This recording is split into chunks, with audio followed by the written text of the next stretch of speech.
자, 인물 강의 아브라함 편 5, 6, 7편입니다. 제가 봤을 때 여러분 조금만 더 견디시기 바랍니다. 자꾸 새벽 예배도 그렇고요. 날이 갈수록 줄고 있습니다. 저는 그게 지금 마지막까지 인내의 말씀 여러분들이 지켜야 되는데 그것을 지금 많이 못하는 거 아닐까. 성경에 보면 깨끗한 자는 그대로 깨끗하게 하고 그리고 더러운 자는 그대로 더럽게 하라 그렇게 나와 있습니다. 조금만 더 힘을 내셔서 여기서 탈락하지 않는 여러분이 됐으면 좋겠습니다. 자, 오늘 그러기 위해서 성경 공부합니다. 아브라함 편 6, 5탄 왜 안 되니? 자, 오늘 1교시요. 자, 창세기 13장 7절부터 9절까지인데요. 우리 같이 한번 읽어볼게요. 시작. 그러므로 아브라함 가축의 목자와 롯의 가축의 목자가 서로 다투고 또 가나안 사람과 브리스 사람도 그 땅에 거하였는지라. 아브라함이 롯에게 이르되 우리는 한 고륙이라 나나 너나 내 목자나 서로 다투게 말자. 내 앞에 온 땅이 있지 아니하냐? 원하노니 너는 내게서 갈라서라. 내가 왼쪽을 취하면 나는 오른쪽으로 가고 내가 오른쪽으로 떠나면 나는 오른쪽으로 가리라 하니라. 여러분 여기에요 아브라함의 인격이 나옵니다. 우리는 그동안 너무나 오랫동안 칼빈주의 구원론에 입각을 해가지고 하나님께서 아브라함을 강권적으로 선택하셔서 그래서 어떤 인류의 그 복의 근원이 되는 것으로 만들었다 우리가 그렇게 알고 있는데요. 그러나 아브라함의 생애를 우리가 곰곰이 묵상해 보면요, 그와는 좀 다릅니다. 다릅니다. 먼저 하나님의 말씀으로 제가 말씀드렸지만 노아나 어떤 그 믿음의 선조 아버지들을 통해서 하나님의 말씀을 배웠던 그 아브라함이 그 말씀으로 자신의 모습들을 정결케 하고 다듬고 하나님 앞에 살려고 어떤 그 노력들이 있었다는 것을 우리가 알 수 있습니다. 이 삶을 이 인격에 드러난 인격을 통해서 우리가 알 수 있습니다. 그러므로 어떤 하나님 앞에 거리가 아무것도 없는데 아브라함이 복의 근원이 됐다. 하나님의 강권적인 역사다. 그렇게 치부하는 것은요, 성경적이지 않습니다. 자, 이 창세기 13장 7절부터 9절까지 아브라함의 인격이 너무나 훌륭한 인격이 나타납니다. 하나님께서 아브라함을 좋아하셨던 이유가 있구나. 우리가 깨달아 알 수 있습니다. 어떤 인격이 나오는지 한번 보겠습니다. 먼저요, 아브라함은 다툼을 싫어하는 그런 온순한 성품의 사람이었습니다. 여기 보면요, 아브라함의 가축의 목자와 롯의 가축의 목자가 서로 다퉜습니다. 그리고 가나안 사람과 브리스 사람도 그 땅에 거하였는데요. 그러자 아브라함이 먼저 롯에게 이렇게 얘기합니다. 야, 우리는 한 고륙이다. 너나 내 목자나 네 목자가 내 목자고 네 양이 내 양이고 내 양이 네 양이지 않냐. 우리가 한 가족이지 않냐. 우리가 왜 다퉈야 되니? 우리 다투지 말자. 네가 원하는 곳을 가라. 네가 왼쪽으로 하면 내가 오른쪽으로 가고 네가 오른쪽으로 하면 내가 왼쪽으로 갈게. 이렇게 아브라함은 다투기를 싫어하는 그런 굉장히 훌륭한 어떤 인품을 갖고 있었던 사람이다. 우리가 알 수 있습니다. 그러나 반면에요. 아브라함은 이렇게 다툼을 싫어하는 온순한 성품의 사람이었지만 반면에 이 불의와는 타협하지 않는 용맹한 사람이기도 했습니다. 조카 롯이 사로잡혀 갔습니다. 아시죠? 창세기에. 그러자 아브라함이요, 창세기 14장 14절에 아브라함이 그 조카의 사로잡혔음을 듣고 집에서 길리고 연습한 자 318인을 거느리고 단까지 쫓아가서 그 왕들과 싸워서는요 다시 롯을 구해옵니다. 여러분 여기에 이 조카 롯의 생명 때문에 아브라함이요 자신의 생명을 걸었습니다.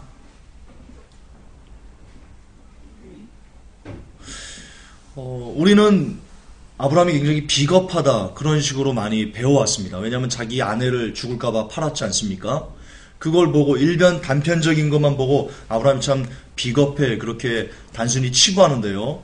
여러분 그러나 아브라함의 본질은요 다투기 싫어하고 유순하고 그런 유약한 면이 있지만 그러나 어떤 영혼의 생명을 위해서는, 내가 아닌 다른 사람의 생명을 위해서는 자신의 생명까지 버릴 각오가 되어 있는 그런 아주 용맹한 사람이었다. 우리도 그래야 됩니다. 우리도 이 삶을 살다가 어떤 내 이익과 충돌하는 것이 있을 수 있습니다. 그럴 때는 유순하게 다투지 않고 우리의 것을 내려놓아야 되지만, 반면에 그렇다고 어떤 영혼이 걸려있는 문제까지 다투기 싫어서 양보해서는 아니 되는 겁니다. 어제 설교에도 그랬지만 많은 사람들이 회복교를 향해서 그렇게 얘기합니다. 비판 좀 그만해. 제발 좀 그만해. 오늘도 어떤 목사님이 댓글에다가 그렇게 조용기 목사 제가 써놓은 글에다가 댓글로 비판하지 말아라, 그렇게 댓글을 달아놨는데요.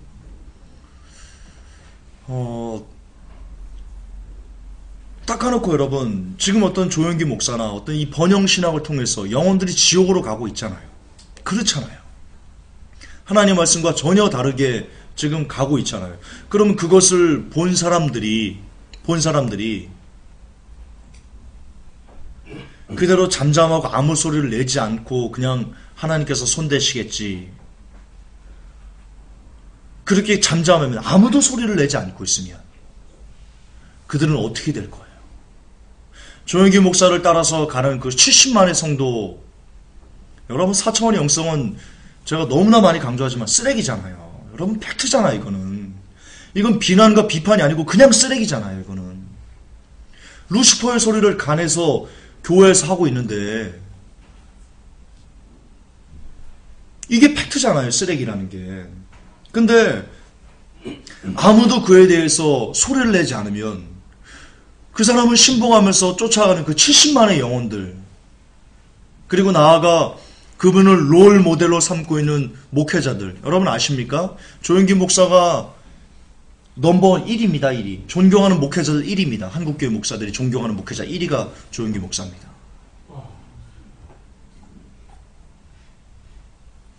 한국교회에 약 10만의 목회자들이 있다고 합니다. 무임 목사까지 합치면 25만, 30만 그런답니다. 그러니까 담임 목회든 부목회든 아니면 어떤 그 선교지든 이렇게 어떤 직임을 갖고 사역하는 목회자들이 한국 땅에 10만 명이 넘는답니다. 그리고 사역지가 없이 그냥 목사 안수는 받았고, 어떤 강도사도 강도사까지 잘 모르겠습니다. 어쨌든 그러나 무인지, 사역지가 없어서 그냥 직함만 갖고 있는, 목사라는 직함만 갖고 그냥 있는 사람들이 합해서 25만, 30만 그런답니다. 계산하기 편하게 20만이라고 합시다. 설문조사를 했는데요, 그 20만 명의 목회자들이 존경하는 목사 1위가 조영기 목사라는 겁니다. 오늘도 단에서 어떻게 하면 한 명이라도 영혼을 지옥으로 보낼까만 고민하는 그런 설교를 쏟아내는 사람의 메시지를 20만 명의 목회자들이, 물론 20만 명을 다 설문조사한 건 아닙니다. 그 중에 설문조사가 어떻게 이루어지는지 알죠? 표변조사를 해가지고 나오는 건데, 어쨌든 플러스 마이너스 신뢰도 3%인데요. 아니 97%인가? 잘 모르겠어요. 어쨌든 플러스 마이너스 5. 그러니까 어쨌든 거의 이렇게 비등비등하게 그렇게 한다는 건데, 의식주로. 이걸 보고 아무도 소리를 내지 않고 있다면, 많은 사람들이 얘기하는 것처럼 회복교회 비판 좀 그만해라고 하면서 누구도 이거를 그냥 묵인하고 있으면 도대체 어쩌자는 거예요? 지금 조영기 목사를 따르는 사람들이 얼마나 많아요? 70만 명만 따라요? 아니잖아요. 4차원의 영성이 몇 백만 권이 팔렸는지를 몰라요. 몇 백만 권이 팔렸다니까요. 몇 백만 권이. 여러분, 한국교회 지금 그 통계적으로 한 700만 정도 된답니다. 1000만에서 많이 줄었습니다. 근데 여러분, 그 700만도요, 이 통계가 어떻게 되는 거냐면, 안상홍 증인의 신천지, 통일교, 이런 것이 다 여러분 기독교로 잡힙니다. 알고 계셨습니까? 그래서 700만입니다. 국가는 그런 것을 분류하지 않습니다. 이단이라고 분류하지 않습니다. 그냥 다 기독교라고 치는 겁니다. 그러면 지금 통계적으로 기독교가 700만이라고 하는데 한 200만, 300만은 이단일 거 아니에요. 그거는 실질적으로 어쨌든 교단에 속해 있는, 정상적인 교단에 속해가지고 집계되는 한국의 크리스찬 수는요, 한 500만? 많이 잡아야 500만인 거예요. 지금 시점으로. 그런데 4차원의 영성이 수백만 권이 팔려나간 거예요.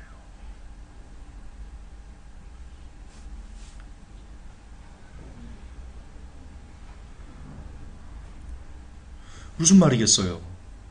진짜 한국의 크리스찬들을 거의 다 이 4차원의 영성이 한 50% 이상은, 한 60% 이상은 이 4차원의 영성이 덮어버렸다는 거예요.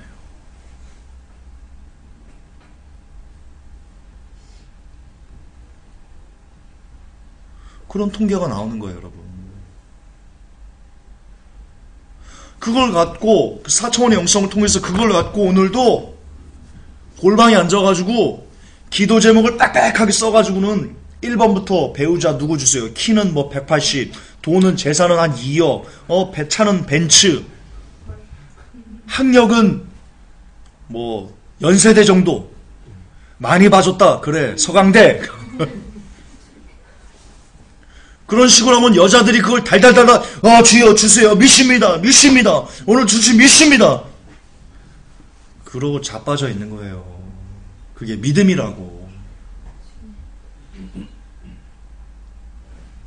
그렇게 기도하면서 한 발짝 지옥으로 달려가고 있고, 기도하면 예배드리면서 한 발짝 지옥으로 가고 있고, 찬양하고 한 발짝 지옥으로 내딛고 있는 그 발걸음을 보면서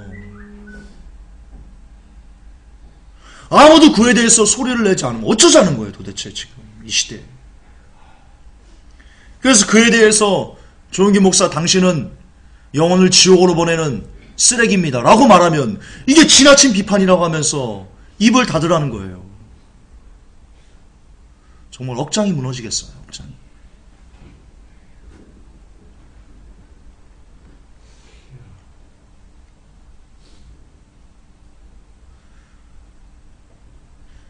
예수님께서 마태복음에서 비판하지 말라라고 했어요. 그 정확히 원어의 의미를 따지면요, 판단하지 말라예요. 판단하지 말라. 비판은 해야 돼요. 옳고 그르면 따져야 되는 거예요. 한글 개역이 잘못 번역된 거예요. 판단하지 말라로 돼 있어요. 원어에 보면. 판단은 뭐냐? 완전히 내가 심판자 입장이 딱 돼 있는 거예요. 완전히 심판자. 그러나 비판은요, 시시비비를 가리는 거라고요. 옳고 그름을 따지는 거라고요. 그건 해야 되는 거예요, 성경적으로. 그러면 예수님께서 왜 바리새인들을 보고 이 회칠한 무덤을 독사의 자식들라고 비판하셨어요? 왜 사도 바울은 간음한 성도를 너희들이 왜 내치지 않고 있냐고 책망했어요? 왜? 예수님께서 한 입 가지고 두 말 하시는 분이시어서 그러는 거예요? 아니에요. 아니에요. 그리고 또한 성경에 보면 예수님은요, 그 판단조차도, 어떤 비판조차도 완전히 하지 말아야 돼, 그런 말씀을 하신 게 아니에요. 먼저 내 눈 속에 있는 들보를 빼고 그리고 나서 다른 사람의 들보를 빼줘라, 그렇게 말씀하셨다고요.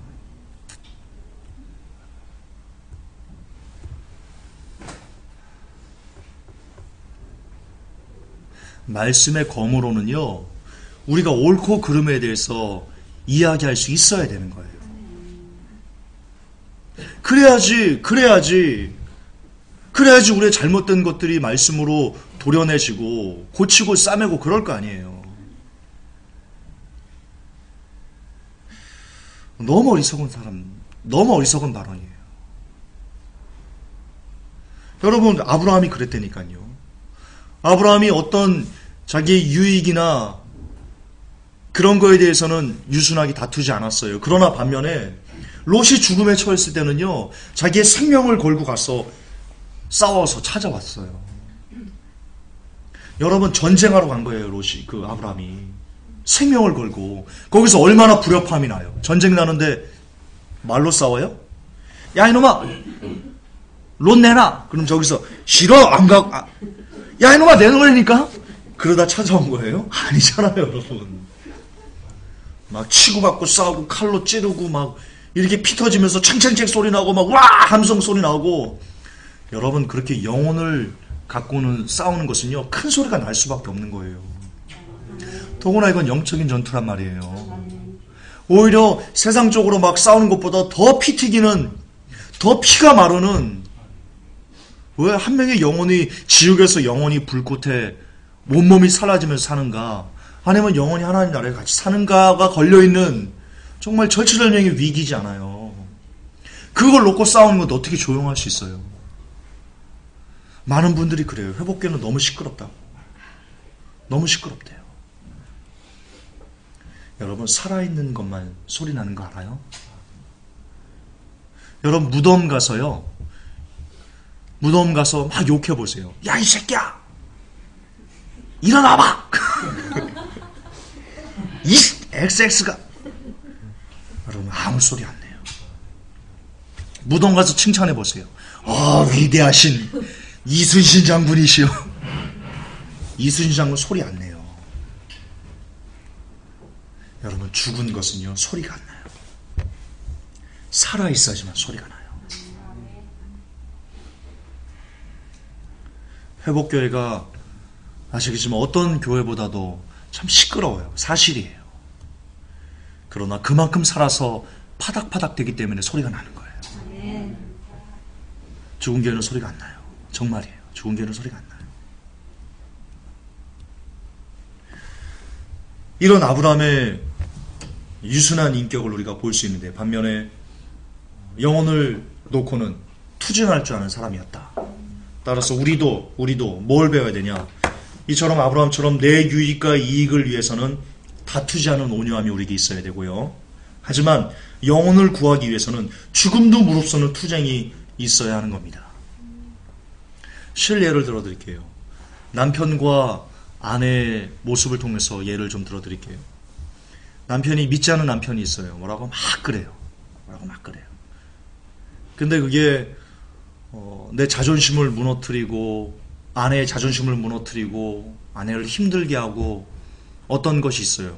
근데 그게 직접적으로 어떤 복음과는 관계없는 그냥 인간적인 어떤 그 서운함이 있어요.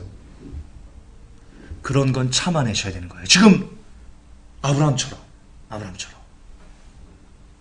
그러나 반면 아무리 그렇게 남편에게 복종하고 순종할 줄 아는 그런 유순한 아내라고 할지라도, 우리 베리집 받으러 가자! 그러면요, 목에 칼을 물고 싸워야 되는 거예요.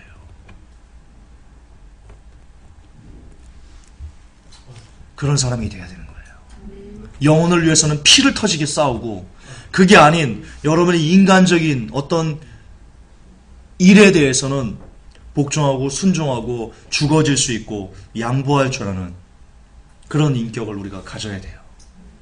그런 인격을 가져야 돼요. 그게 우리가 아브라함한테 배워야 되는 성품이고요. 두 번째 성품은 이겁니다. 아브라함은 양보하는 사람이었습니다. 창세기 13장 9절을 보면요, 내 앞에 온 땅이 있지 아니하냐. 원하노니 너는 내게서 갈라서라. 내가 왼쪽을 취하면 나는 오른쪽으로 가고, 내가 오른쪽으로 떠나면 나는 왼쪽으로 가리라 하니라. 여러분, 양보가 여러분 쉬운 게 아닙니다. 양보하기 위해서는요, 여러분의 자존심을 굽혀야 되기 때문입니다. 여러분의 이익을, 여러분의 희생이 필요합니다. 양보는. 그러나 우리의 믿음의 조상인 아브라함은요, 양보하는 사람이었습니다. 그리고 성경은 우리에게 뭐라고 얘기합니까? 왜 이 성경을 우리에게 주셨습니까? 우리가 그것을 보고 본을 삼아서 우리도 그와 똑같은 삶을 살게 하시기 위해서 우리에게 성경을 주셨다라고 성경은 이야기합니다. 따라서 아브라함이 양보했던 것은, 우리 아브라함 믿음의 조상이니까 양보했네. 그래서 나는 양보 못해. 그러시면 안 되고요. 그러시면 성경 볼 필요가 없는 겁니다. 그러시면 안 되고요. 성경을 보면 볼수록 아브라함의 삶을 한 번, 두 번, 세 번, 계속 10번, 100번, 200번 보면 볼수록 우리도 아브라함처럼 닮아서 나도 양보하는 사람이 돼야 되겠다. 힘들지만 양보해야지. 그런 마음을 갖기 위해서 애를 써야 된다는 겁니다. 그러기 위해서 우리가 성경을 미친 듯이 읽는 겁니다. 우리도 먼저 양보할 줄 알아야 됩니다. 먼저 포기할 줄 알아야 됩니다. 나의 유익을 다른 사람을 위해 희생할 줄 알아야 됩니다. 왜냐하면 왜냐하면 이게 중요합니다. 그것이 바로 예수님의 마음이었기 때문입니다. 마태복음 11장 28절부터 30절에 이렇게 기록되어 있습니다. 수고하고 무거운 짐진 자들아 다 내게로 오라. 내가 너희를 쉬게 하리라.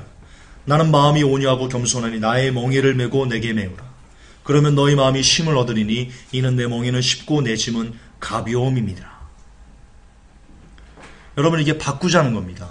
짐을 바꿔주자는 겁니다. 너희들의 무거운 짐은 내게 줘. 내가 그것을 짊어질게. 그리고 너희들은 나의 짐을 져. 근데 내 짐은 참 가벼워. 바꿔주자. 무슨 말입니까? 예수님께서 대신 희생해 주시겠다는 겁니다. 예수님께서 우리의 무거운 짐을 대신 지어주시겠다는 겁니다. 그게 십자가죠. 그게 십자가죠. 그게 예수님께서 이 땅에 오신 이유 중에 하나시죠. 우리가 그 무거운 짐을 질 수 없기에. 이처럼 예수님은 우리를 위해서 자신을 희생하시는, 양보하시는 그런 분이셨다는 겁니다. 여러분, 크리스찬이 무슨 뜻입니까? 크리스찬. 예수님을 따라가는 사람들의 모임, 그게 크리스찬입니다. 예수님을 따라가는 사람, 그게 크리스찬입니다. 우리 예수님께서 양보하셨습니다. 그는 근본 하나님과 본체 그분 하나님과 그 동등이시나 동등됨을 취할 것을 여기지 아니하시고 오히려 종의 형체를 빌어 종의 모양을 나타내시고 죽기까지 복종하셨으니 곧 십자가에 죽으심이라. 예, 우리를 대신해서 희생하셨습니다. 그게 예수 그리스도의 마음입니다. 우리 주님이 그런 마음을 갖고 살아가시는 분이시라면, 그리고 그분을 우리가 따르는 사람이라면, 그분을 섬기는 사람들이라면 우리도 역시 그분처럼 이 땅에서 양보하면서 사는 그런 마음을 가져야 된다는 겁니다. 여러분은 살면서 얼마나 양보하며 사셨습니까? 여러분, 우리 반성해야 됩니다. 저부터 반성해야 됩니다.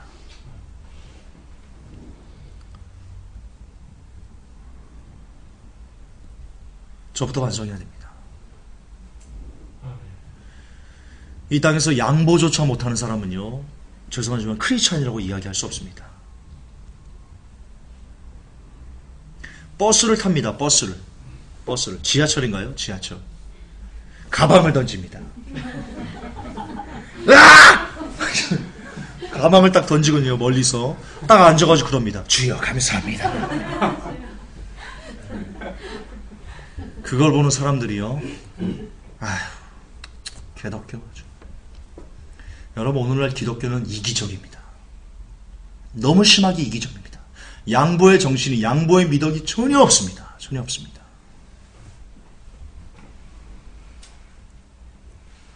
여러분, 그래서는 안 됩니다. 기독교인이면, 크리스찬이면. 제가 아는 어떤 사람이 있습니다. 그 사람이 지하철을 타러 갔는데요, 자리가 비어 있었습니다. 근데 안 앉더라고요, 그 사람이. 그래서 왜 안 앉아? 그랬더니 내가 앉으면 다른 사람이 못 앉잖아. 굉장히 멋있는 사람이었습니다. 제 친구입니다. 제 친구입니다.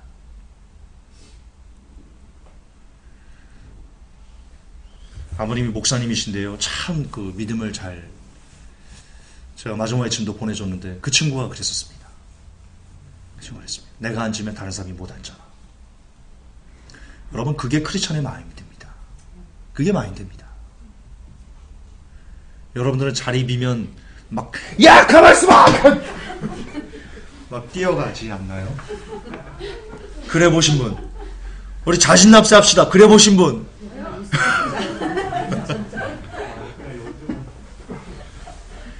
이제는 그러지 맙시다. 그 마음.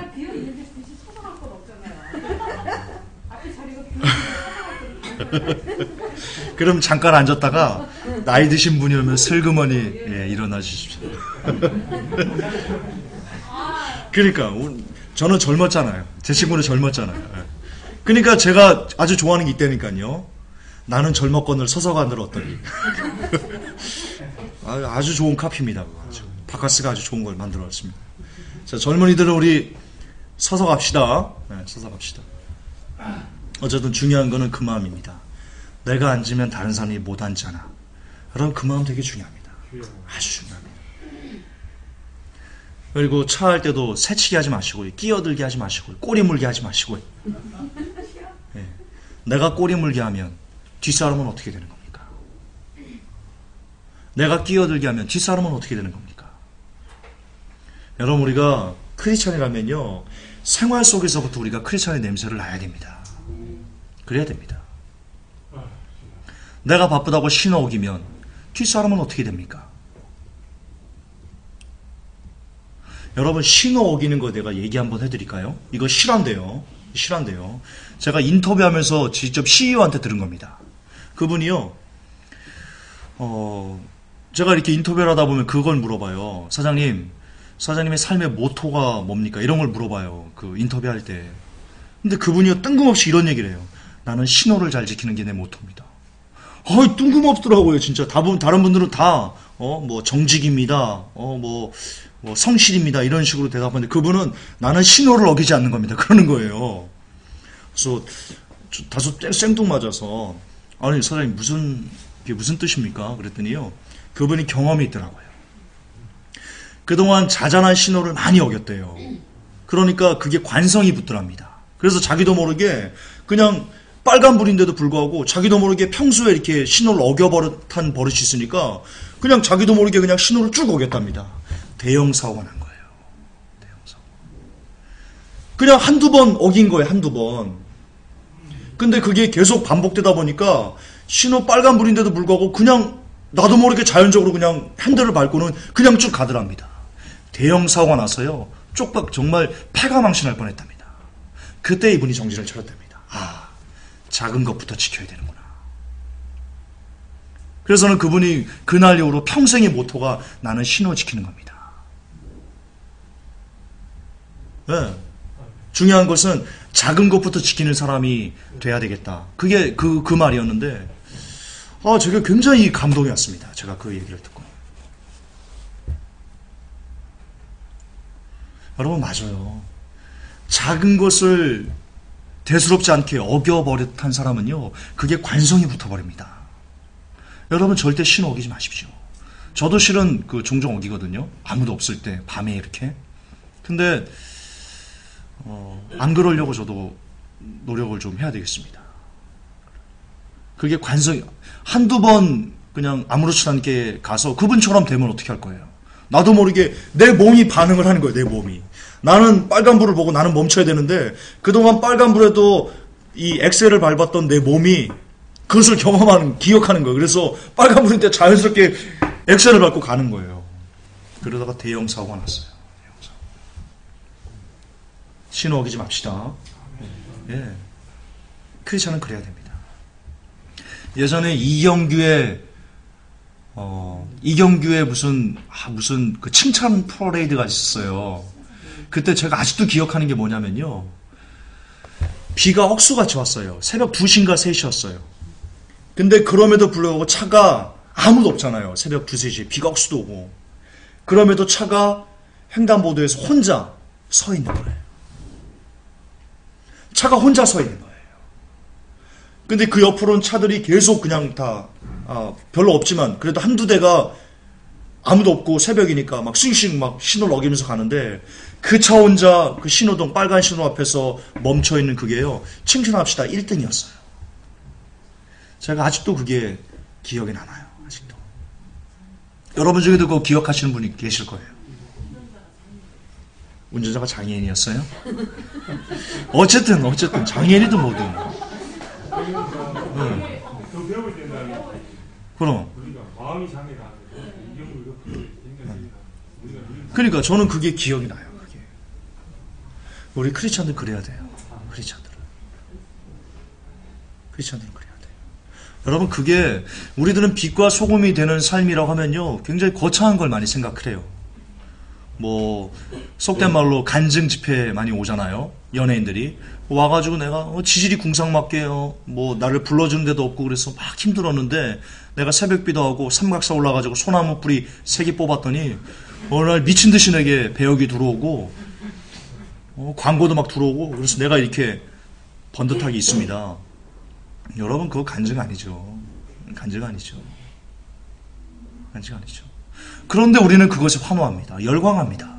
그게 빛과 소금이 되는 거라고 착각하고 있습니다. 아주 심각한 착각입니다. 빛과 소금은요, 비역수같이 없고 새벽 2시에 다른 옆에 있는 차들이 숭숭 신호를 어기는 그때 나 혼자 내가 크리스천이니까 그 앞에서 차를 정차하고 신호가 다 바뀔 때까지 기다려주는, 묵묵히 기다리는 그게 빛과 소금입니다. 빛과 소금은 거기서부터 시작되는 겁니다. 네.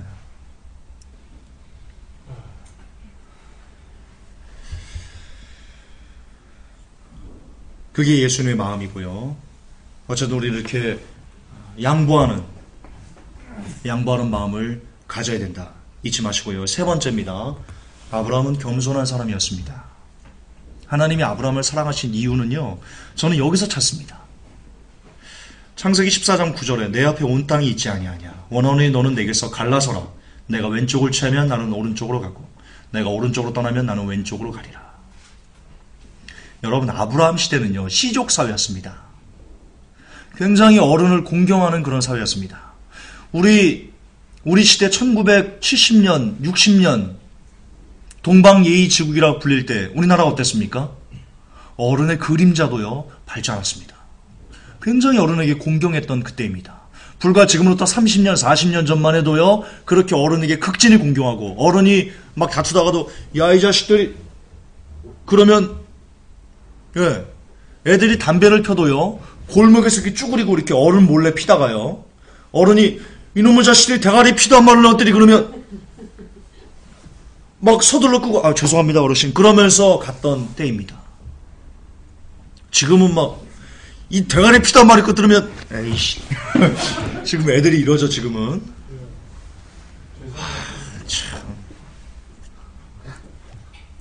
참. 어쨌든. 근데, 지금으로부터 30년, 40년 전만 해도 그런데요. 지금으로부터 몇천 년 전에, 시족사회일 때, 어른이 으뜸일 때, 아이들과 어른 사람들은 그 축에도 끼지 못하는, 어쨌든 어른 우선 사이일 때, 그때 아브라함이 조카 롯에게요, 이렇게 얘기합니다. 내가 왼쪽을 취하면 나는 오른쪽으로 갈게. 아, 여러분, 이거는 기적입니다. 미라클입니다. 이럴 수 있다는 것은요, 그 당시 사회의 문화가 어른이 말하면 다 이렇게 이게 수그러야 되는 그런 문화가 팽배해 있는, 그게 그 당시 어떤 가치관의 전반적인 가치관일 때, 아브라함은 오히려 롯에게, 조카에게 고개를 숙입니다. 아, 여러분, 이건 진짜 미라클이라니까요. 아브라함이 얼마나 겸손한 사람이었는지요, 이거는 어떻게, 해석이 안 돼요, 여러분. 인류 역사상 아브라함만큼 이런 그 겸손한 마음, 낮은 마음을 갖고 있던 사람은요, 참 드물다. 이렇게 하면 됩니다. 조카 보고요, 나 이렇게 갈 테니까 너 알아서 가. 그러면 됩니다.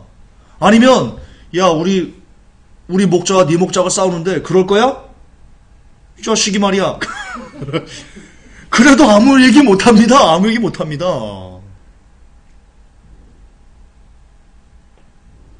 그런데 아브라함은 오히려 먼저 머리를 숙입니다. 먼저 고개를 조아립니다. 그리고 먼저 양보하고요, 먼저 롯에게 네가 먼저 선택해. 그래 줍니다. 겸손이 아니고서는 여러분, 이것을 해석할 수 있는 방법이 없습니다. 인류 역사상 가장 겸손한 사람을 뽑으라. 그 중에 한 명은 당당히 아브라함의 이름이 올라갈 것입니다. 아브라함이 그런 사람이었습니다. 물론 아브라함이 그렇게 될 수 있었던 이유는 노아 할아버지, 그리고 그 위에 셈 할아버지, 이런 조상들로부터 하나님의 말씀을 잘 배웠기 때문이다라고 제가 초창기 시작할 때 말씀드렸습니다.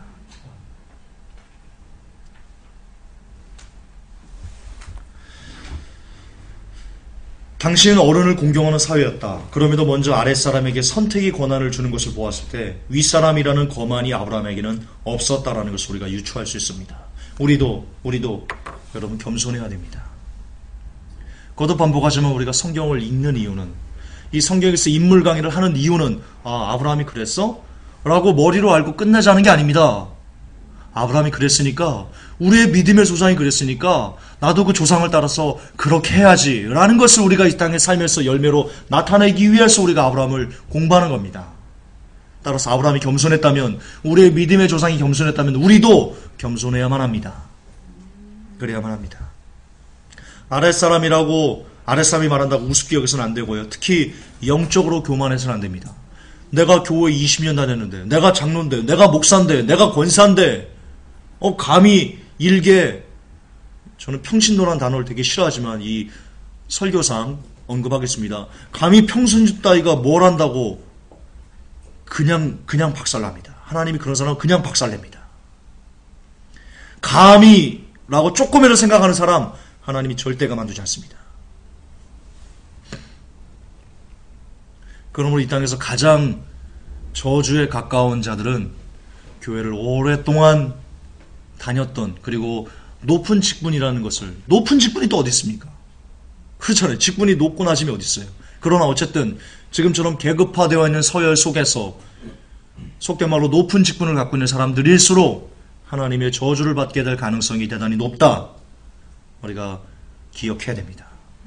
기억해야 됩니다. 불치하문이라고 되어 있습니다. 자신보다 못한 사람에게 묻는 것을 부끄럽게 여기지 않는다. 우리가 이런 사람이 되어야 됩니다.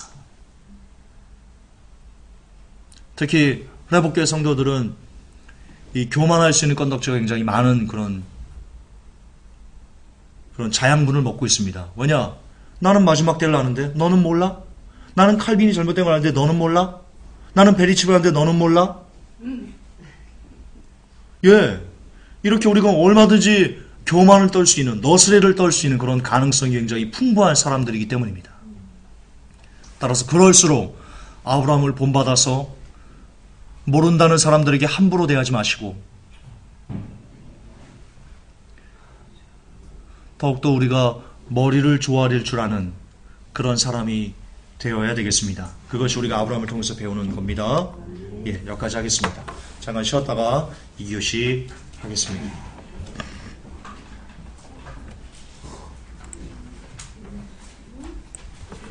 주여, 아이고.